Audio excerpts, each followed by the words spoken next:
Baik, jadi kita sudah sesi pertama tentang introduction ya, pengenalan secara global. Nah, sekarang kita akan masuk kepada Injil Matius ya, Injil Matius. Saya beri judul Kristus di Injil Matius. Nah, Saudara, kalau kita lihat secara kronologis ya, secara kronologis sudah saya tampilkan itu di sesi yang pertama. Injil Matius ini bukan Injil yang pertama ditulis. Ya. Yang ditulis pertama sebenarnya Injil Markus. Sehingga kita bisa memperkirakan banyak sumber di Injil Matius ya, berasal dari Injil Markus tentunya. Tapi Injil Matius jauh lebih panjang, 28 pasal ya, Injil Markus hanya 16 pasal. Namun dalam penyusunan Alkitab, ya urut-urutan Alkitab yang lazim disebut kanonisasi Alkitab, makasih. Injil Matius itu diletakkan di urutan nomor 1. Ya. Saudara-saudara perhatikan bahwa Roh Kudus itu tidak pernah salah. Ya, Roh Kudus tidak pernah salah.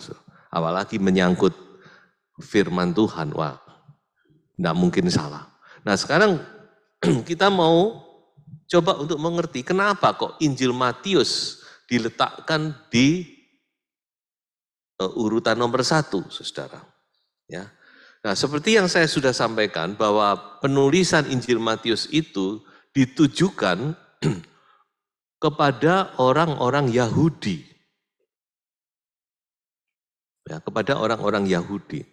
Ya, dari besar kemungkinannya Injil Matius itu ditulis dalam bahasa awalnya dalam bahasa Ibrani, saya tidak tahu ya masalah itu. Tapi yang pasti Matius menulis surat atau Injilnya ditujukan kepada orang-orang Yahudi. Nah, kita tahu saudara-saudara bahwa akar daripada kekristenan itu adalah agama Yahudi. Atau apa yang ditulis di dalam kitab Taurat dan para nabi yang sampai sekarang dipegang oleh orang-orang Yahudi. Ya. Akar daripada kekristenan itu adalah agama Yahudi. Itu mau tidak mau harus kita akui. Ya. Kita juga mengakui Abraham, Ishak, Yakub sebagai nenek moyang rohani kita dan seterusnya. Nah itulah sebabnya saya yakin ini yang menjadi sebab kenapa kok Injil Matius ditulis di urutan pertama. Jadi Injil Matius ditulis urutan pertama seolah-olah menjembatani, ya toh, menjembatani perjanjian lama ke perjanjian baru. Karena mau tidak mau dasarnya ini Taurat dan para nabi. Ya, Tuhan Yesus sendiri juga berkata, Taurat dan para nabi itu bicara tentang aku. Ya, hanya orang Yahudi masih banyak sampai sekarang yang tidak mengakui Yesus sebagai Mesias. Nah ini problemnya sekarang. Jadi jangan dianggap sama, sekarang nggak sama. Orang Yahudi itu nggak mengakui Yesus, saudara-saudara. Tunggu nanti di zaman antikristus mereka baru dicelik kan. Ya, nah jadi saudara, Injil Matius itu seolah-olah menjembatani apa? Perjanjian lama dan perjanjian baru, bahwa ini ada kaitannya yang sangat erat. Makanya di dalam Injil Matius banyak sekali kutipan dari ayat-ayat di perjanjian lama, saudara. Ya, tercatat kurang lebih ada 130 ayat. Tidak ada satu Injil atau satu surat pun yang mengutip begitu banyak ayat-ayat perjanjian lama. Kecuali Injil Matius. Jadi Injil Matius ini, Matius mengutip itu untuk membuktikan ini loh. Yesus ini ya menggenapi Taurat dan para nabi. Makanya dia terus kutip supaya digenapi apa yang dikatakan oleh Nabi Yesaya, supaya digenapi ayat ini, supaya digenapi ayat ini. Jadi Matius membuktikan loh, ini loh Yesus ini menggenapi apa yang dikatakan oleh Taurat dan para nabi. Dari sejak kelahirannya sampai kematiannya dia menggenapi. Jadi sudah nggak salah lagi, Yesus ini Mesias. Nah, kira-kira itu berita yang ditekankan oleh Matius. Ya, dia menekankan bahwa Yesus inilah Mesias, Mesias yang engkau nanti-nantikan sekian ratus tahun, sekian abad. Ya, engkau menanti-nantikan Mesias dan inilah Yesus inilah. Dia adalah Mesias, dia adalah Kristus itu. Ya. Jadi inilah tujuan utama Injil Matius ditulis. Untuk meyakinkan orang Yahudi, untuk membuktikan kepada orang Yahudi bahwa Yesus itu Kristus atau Mesias. Kristus dan Mesias itu sama. Hanya Mesias itu bahasa Ibrani, Kristus itu bahasa Yunani. Kristos, berarti yang diurapi, sama. Ya. Nah, saudara, jadi itu saudara-saudara, mengapa kita melihat bahwa di dalam Injil Matius ini ya berkali-kali ya lebih dari 100 kali ada kutipan ayat perjanjian lama. Nah, sebab itu Injil Matius seringkali juga disebut sebagai Injil Kerajaan. Mengapa disebut Injil Kerajaan? Karena di dalam Injil Matius ini Yesus ditampilkan sebagai Mesias, sebagai Raja yang ditunggu-tunggu, dinanti-nantikan oleh orang Yahudi selama sekian lama. Ya, dan kata kerajaan sorga itu muncul banyak sekali dalam Injil Matius. Ada kurang lebih 35 kali ya, ada kata kerajaan sorga ya. Nah, baik saudara-saudara, sekarang kita mau maju melihat siapa Matius ya. Seringkali kita bisa mempelajari Injil itu dari penulisnya. Ya. Jadi sekali lagi saya mau beritahukan kepada Bapak Ibu Saudara bahwa para penulis Injil ini tidak menulis dengan maksud menulis Injil gitu ya. Mereka menulis itu murni dengan satu tujuan.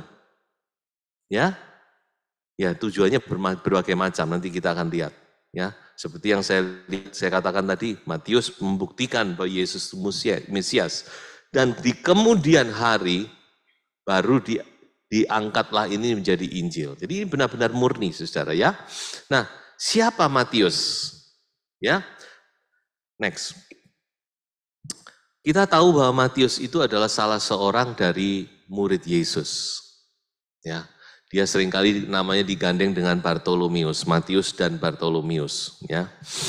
Nah, Matius mempunyai arti nama daripada Matius adalah the gift of Jehovah. Ya, itu arti nama Matius, pemberian dari Tuhan, ya, karunia Tuhan katakanlah ya. Dia mempunyai nama lain yang nama lainnya adalah Lewi. Dan kata Lewi itu mempunyai arti menghubungkan atau menyatukan. Jadi kalau kita lihat dari kata nama ini, ya enggak salah lagi ini sudah ya. Memang Injil Matius itu menghubungkan perjanjian lama dan perjanjian baru, ya, membuat satu link yang kuat ya. Nah saudara, next, background sekarang.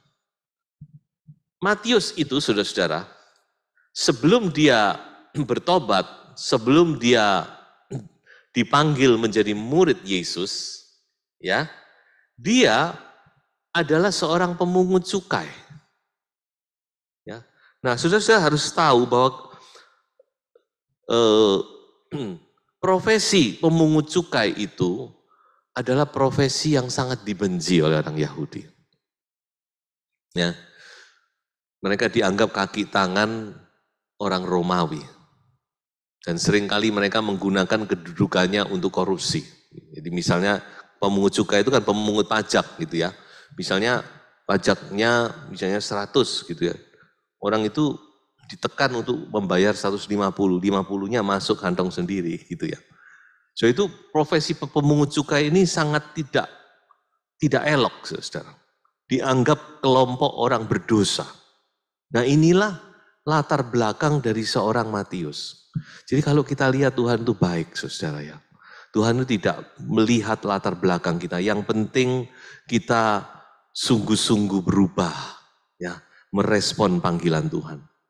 Ya, Matius dipanggil dan dia merespon panggilan Tuhan dan dia tulis di dalam Injilnya, yaitu di dalam Matius pasal 9 ayat 9 sampai 13. Dia sendiri menulis bagaimana riwayatnya dia bertobat dan menjadi murid, dipanggil oleh Tuhan.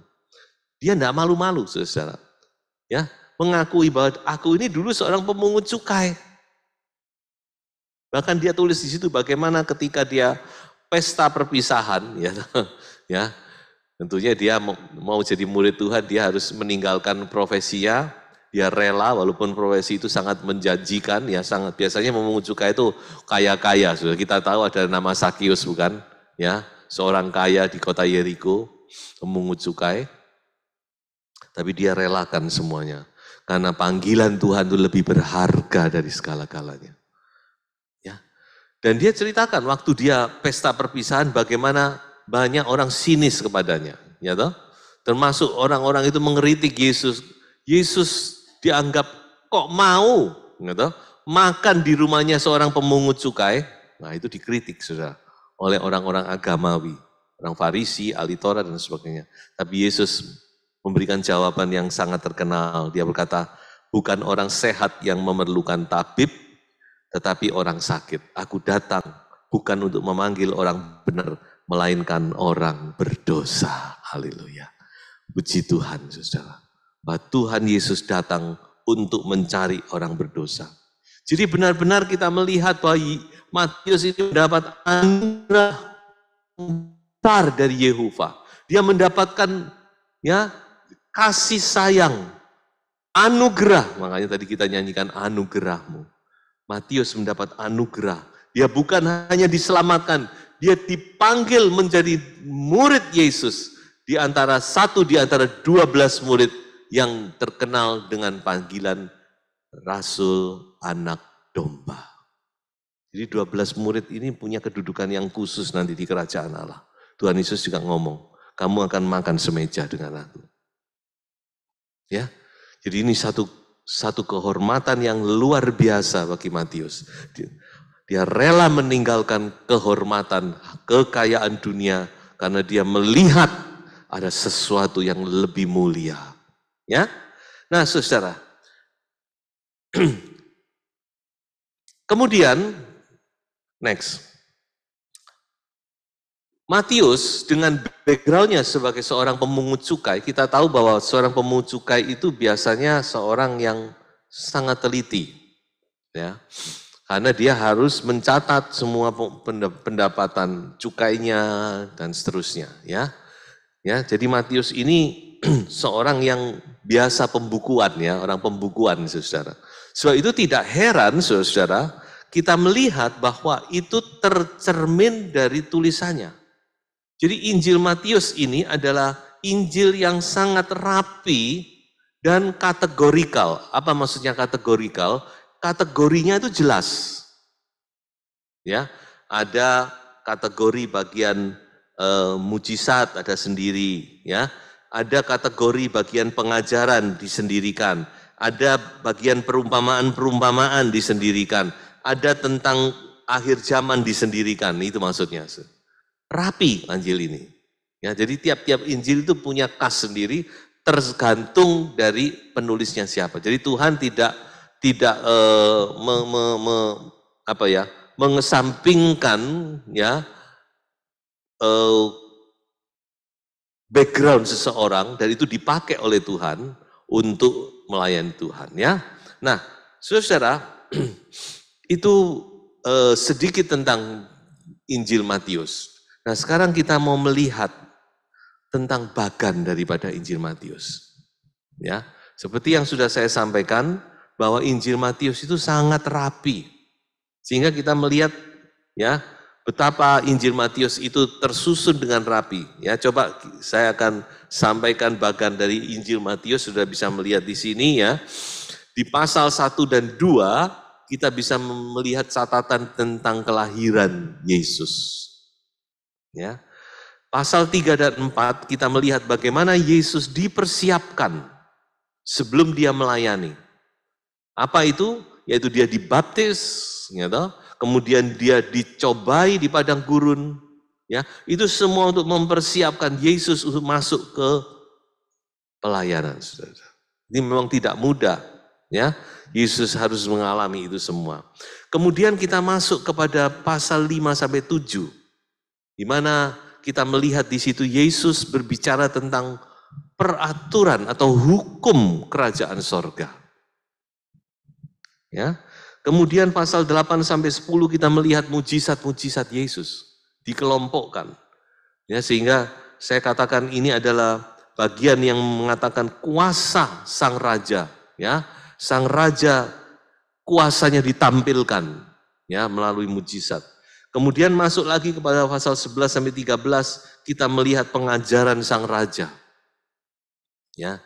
Di mana ditutup dengan pasal 13, pasal khusus bicara tentang perumpamaan, itu semua perumpamaan. Nah, dari sini kita melihat ya, dikelompokkan oleh Matius, ini loh kelompok perumpamaan, sehingga kita gampang sekali untuk mempelajarinya ya. Pasal 14 sampai 16 kita melihat bagaimana ada kontroversi tentang raja itu. Ya, ada orang yang menentang, tapi ada yang mengakui. Dan diakhiri dengan pengakuan Petrus, engkau adalah Mesias, anak Allah yang hidup. Itu satu pengakuan yang luar biasa, dan saya merasa bahwa ayat itu boleh kita tetapkan sebagai ayat pokok dari Injil Matius. Pengakuan Petrus ini. Dan kita melihat saudara-saudara, itu seolah-olah klimaks daripada semua yang Tuhan Yesus lakukan. Dan sejak itu Tuhan Yesus mengarah kepada salib. Saudara bisa baca, sejak Petrus mengakui bahwa engkau adalah Mesias, engkau adalah Kristus, anak Allah yang hidup, maka Yesus mulai berbicara, aku akan mati. Sampai 4 kali Yesus memberitakan tentang penderitaannya ya.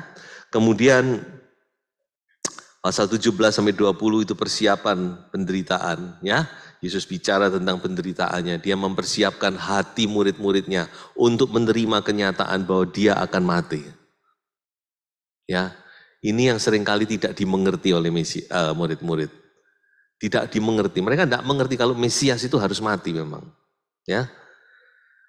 Pasal 21 sampai 23 kita masuk kepada triumphal entry, yang maksudnya di mana Yesus masuk ke kota Yerusalem disambut dengan sorak kemenangan. Dan itu menandakan minggu yang terakhir. Ya, 1 minggu yang terakhir sebelum Yesus disalib. Kemudian ada khotbah akhir zaman pasal 24 dan 25, dan pasal 26-27 kita melihat penderitaan dan kematian dari sang raja ini. Dan ditutup dengan pasal 28, pasal kebangkitan, dan saya katakan inilah kemenangan sang raja. Jadi begitu jelas ya, Injil ini begitu mudah sekali kita ikuti ya, bagaimana alurnya, bagaimana Matius menulis tentang Yesus ini luar biasa, saudara. Dia menampilkan Yesus sebagai Raja Mesias yang dijanjikan oleh Tuhan.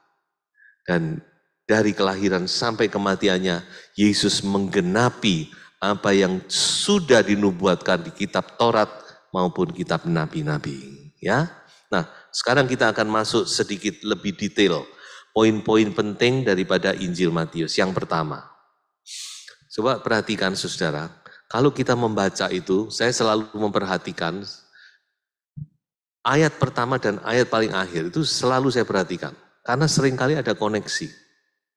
Ya, nah coba saudara perhatikan apa yang ditulis oleh Matius di ayat pertama. Ya.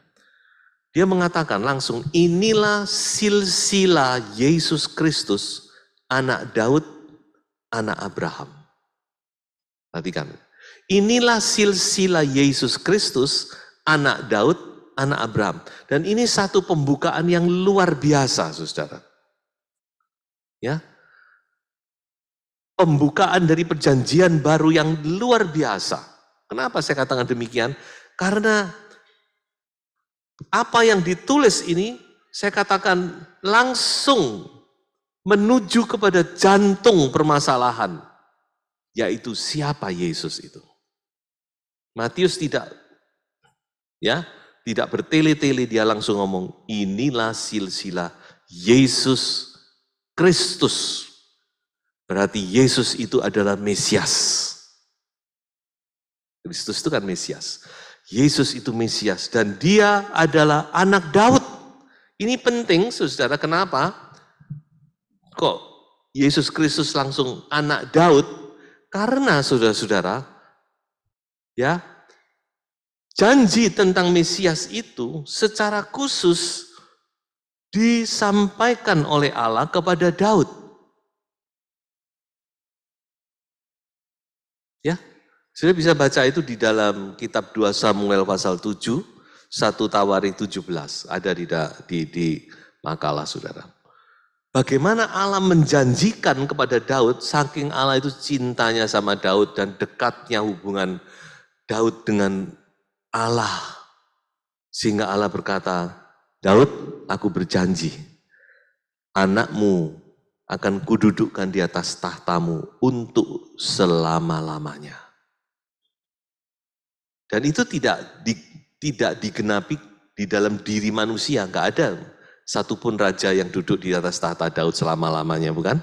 Semua ada waktunya. Jadi ini adalah benar-benar janji Allah tentang Mesias.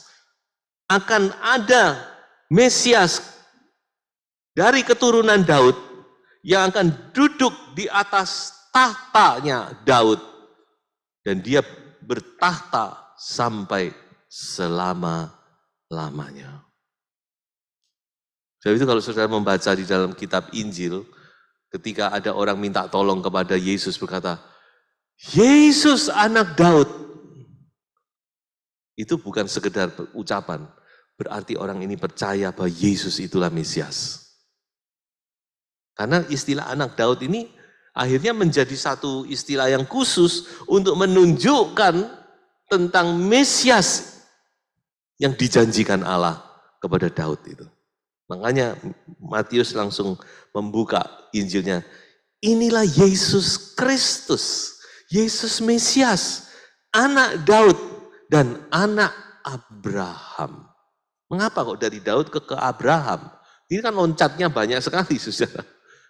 Tapi ini penting untuk menyatakan bahwa Yesus itu Mesias. Karena sebagai Mesias dia harus memenuhi persyaratan bahwa dia keturunan Daud.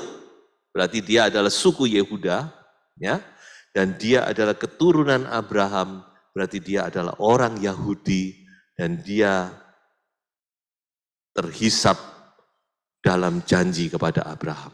Karena sebenarnya Mesias itu dijanjikan Allah, kalau mau diruntut ke belakang, sebenarnya dari Taman Eden. Tapi kemudian kita lihat Abraham, Allah berjanji keturunanmu akan menjadi berkat bagi bangsa-bangsa. Itu Mesias. Hanya waktu itu, jadi ingat saudara ya, Tuhan itu enggak langsung menyatakan semuanya itu sekaligus, enggak. Bertahap. Sesuai dengan tahapan kita. Nanti kita lihat bagaimana Tuhan Yesus baru bicara tentang penderitaannya setelah Petrus mengakui engkau adalah Mesias. Sebelum Yesus enggak pernah ngomong tentang penderitaan. Inilah cara Tuhan bekerja ya.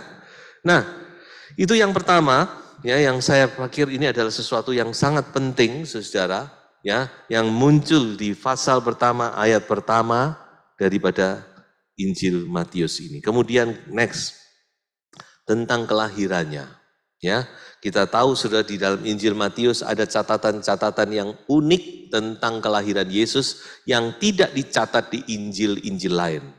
Salah satunya adanya bintang. Ya, bintang itu hanya ada di Injil Matius. Dan kedatangan orang Majus. Dan apa yang dikatakan orang Majus? di mana raja yang baru lahir itu. Perhatikan.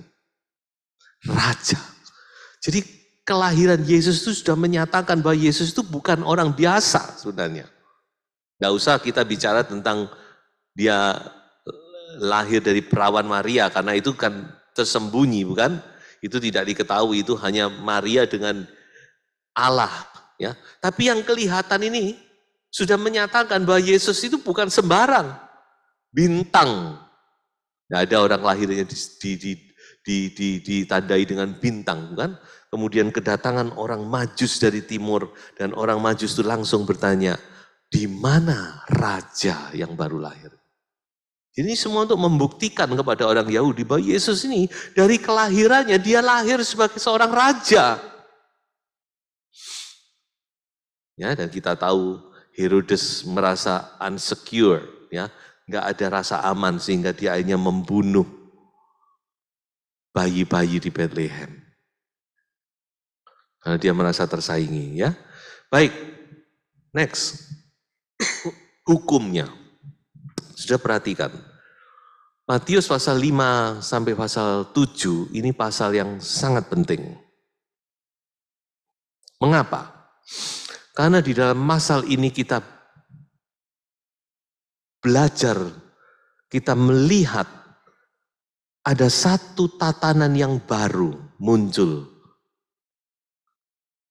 ya, di Injil ini, di masa perjanjian baru.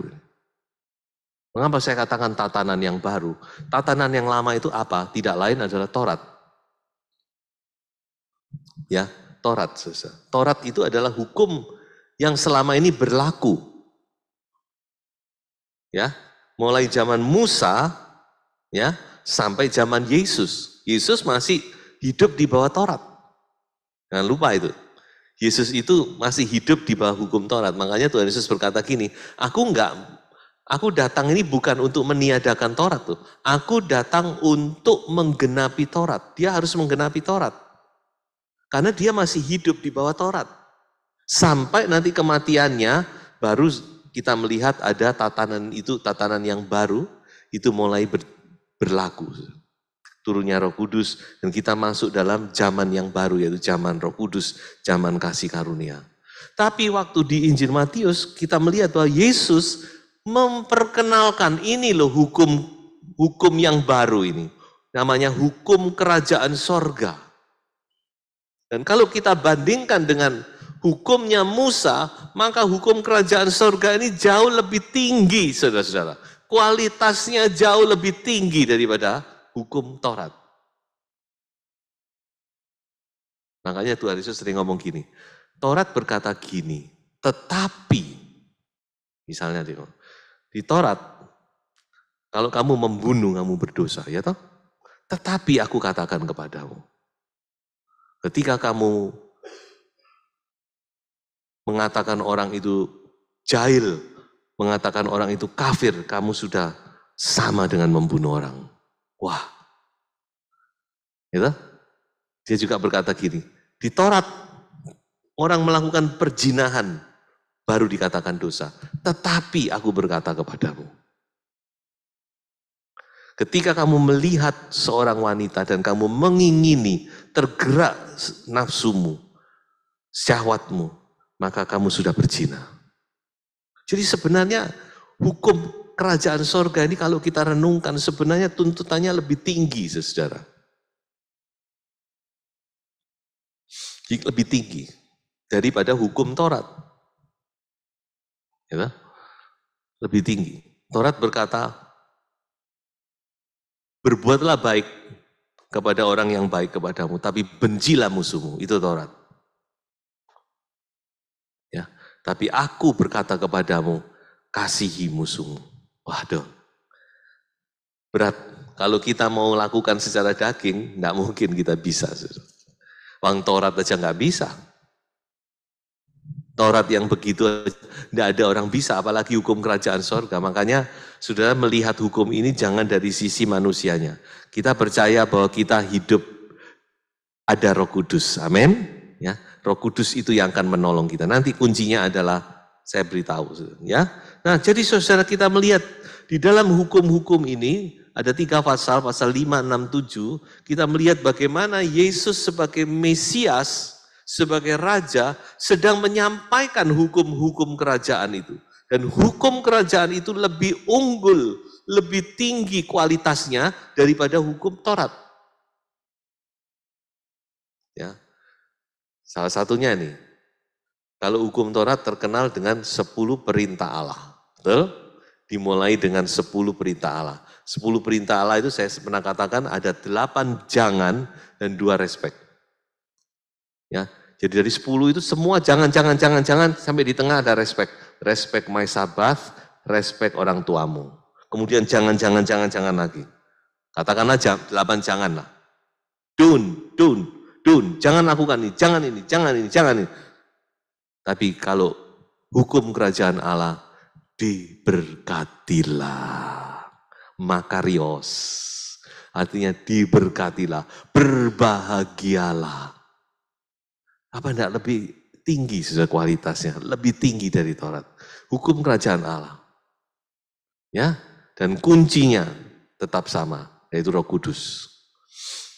Tuhan tidak menginginkan kita kembali kepada zamannya Taurat, di mana kita dengan daya upaya kita sendiri untuk memenuhi hukum ini tidak bisa.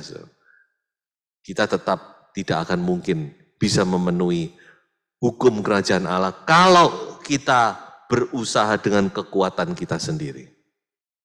Tapi puji nama Tuhan, puji Gusti Yesus, karena Tuhan memberikan pertolongan, yaitu Roh Kudus yang akan menolong kita. Ya, dan kuncinya adalah kasih. Karena Paulus berkata, kasih itu menggenapi hukum Taurat. Ya, baik. Maju lagi. Pengakuan Petrus tadi sudah saya sentil bahwa ini adalah klimaks daripada Injil Matius. Ya, jadi seolah-olah kita melihat dari kelahiran, ya, kemudian persiapan sang raja, terus dibawa oleh Matius. Naik sampai satu titik. Tuhan Yesus berkata kepada murid-muridnya, menurut kalian siapa aku ini? Ini harus dijawab yang benar. Ya, tadinya dia cuma tanya, menurut orang, kamu kan sudah dengar kata orang, menurut kata orang, mereka ini ngomong aku ini siapa? Oh, engkau adalah Yohanes Pembaptis yang bangkit, engkau adalah Yeremia, engkau adalah Elia. Sekarang menurut kamu sendiri aku ini siapa? Langsung semua diam. Ini pertanyaan yang tidak main-main, tapi Petrus dalam pengilhaman dari Bapa dia berkata, Tuhan, engkaulah Mesias, anak Allah yang hidup. Ya, Petrus ini sering ngomong keliru, tapi kali ini benar ya. Ya, dan Tuhan Yesus bilang, bukan kamu Petrus, tapi Bapakku yang berkata-kata melalui kamu. Ya, jadi saudara, itulah klimaks daripada Injil Matius, dan kita melihat sejak saat itu, kita melihat Yesus mulai mempersiapkan murid-muridnya untuk menerima kenyataan bahwa Mesias yang dikatakan oleh Petrus itu harus menderita dan harus mati di kayu salib. Tapi dia akan bangkit pada hari ketiga.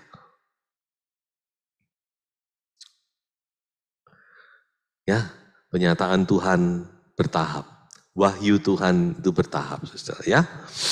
Nah, yang kelima sekarang. Kita melihat, saudara-saudara, kalau tadi kita melihat tentang bagaimana Tuhan Yesus sebagai Raja, ya, dia menyatakan dirinya melalui kuasanya dan seterusnya. Tapi kita juga melihat bagaimana Yesus itu Raja yang ditolak. Ini adalah sebab mengapa Tuhan Yesus mati. Jadi Tuhan Yesus mati sebagai Mesias. Makanya di dalam vonisnya, biasa itu vonisnya akan ditaruh di atas salib. Vonisnya ditulis, INRI, Yesus Nazaret Rex, Yahudi, apa pokoknya ada ya. Maksudnya Yesus orang Nazaret, raja orang Yahudi. Sebenarnya vonis ini diprotes oleh orang-orang yang membunuh Yesus, orang-orang Yahudi. Jangan ditulis begitu, tapi tulis Yesus orang Nazaret berkata bahwa aku orang Yahudi. Tapi Pilatus bilang no, sudah apa yang aku tulis tidak bisa dirubah, sudah biarkan aja. Tapi justru itulah yang memberitahu kepada kita, kenapa Yesus mati. Dia mati karena dia Mesias.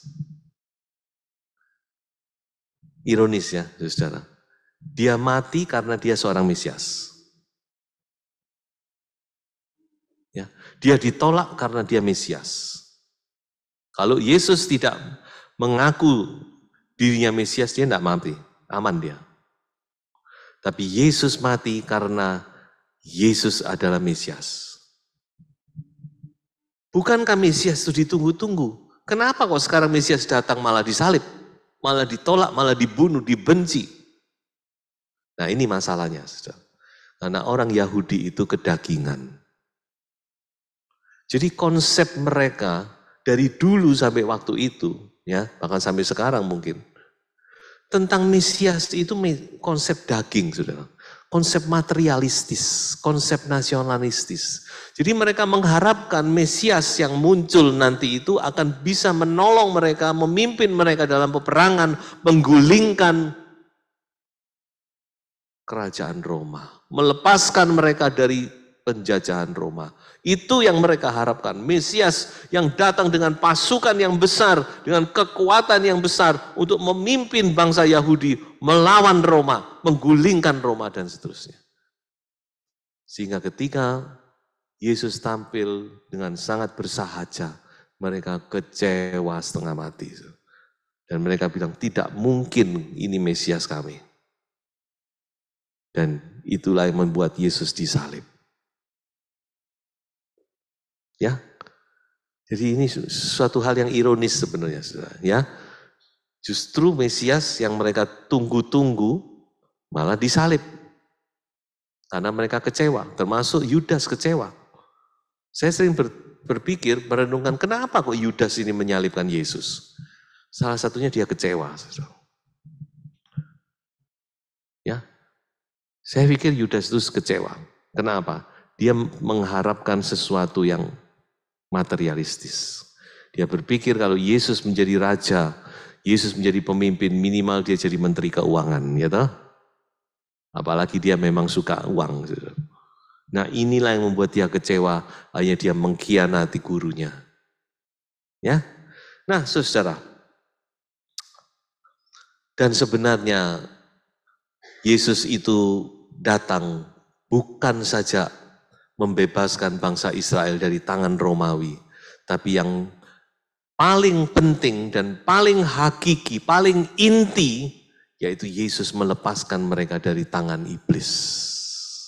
Justru itu sebenarnya yang paling penting. Coba kita lihat Injil Matius pasal 1 ayat 21. Ini sudah dikatakan oleh Tuhan, oleh Allah kepada Yusuf. Ya, ia akan melahirkan anak laki-laki. Dan engkau akan menamakan dia Yesus. Karena dialah yang akan menyelamatkan umatnya dari dosa mereka.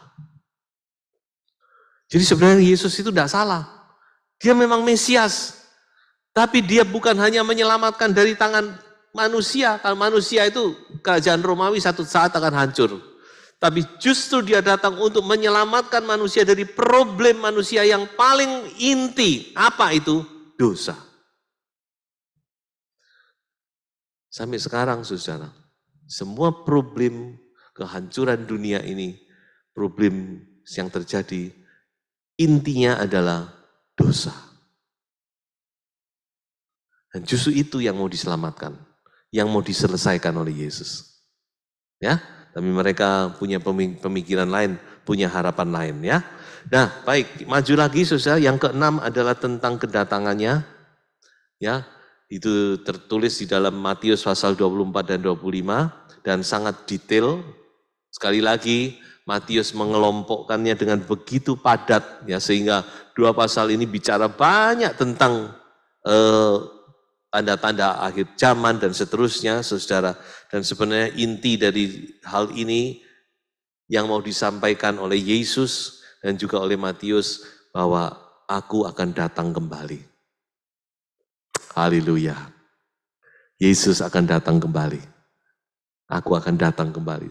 Sebab itu siap-siaplah, waspadalah. Ya. Dan saya akhiri dengan ayat penutup daripada Injil Matius. Mari kita bersama-sama membuka. Sangat menarik sekali. Sekali lagi, saya suka melihat ayat pertama dan terakhir. Coba saya bacakan saja ketiga ayat ini. Pasal 28, 18-20. Lalu Yesus mendekati mereka dan berkata, kepadaku telah diberikan segala kuasa di sorga dan di bumi. Karena itu pergilah, jadikanlah semua bangsa muridku, dan baptislah mereka dalam nama Bapa dan Anak dan Roh Kudus, dan ajarlah mereka melakukan segala sesuatu yang telah kuperintahkan kepadamu. Dan ketahuilah, aku menyertai kamu senantiasa sampai kepada akhir zaman. Haleluya. Satu penutup yang sangat, menyentuh hati kita, bukan? Jadi dalam ini ada 3 hal. Yang pertama, saya katakan adalah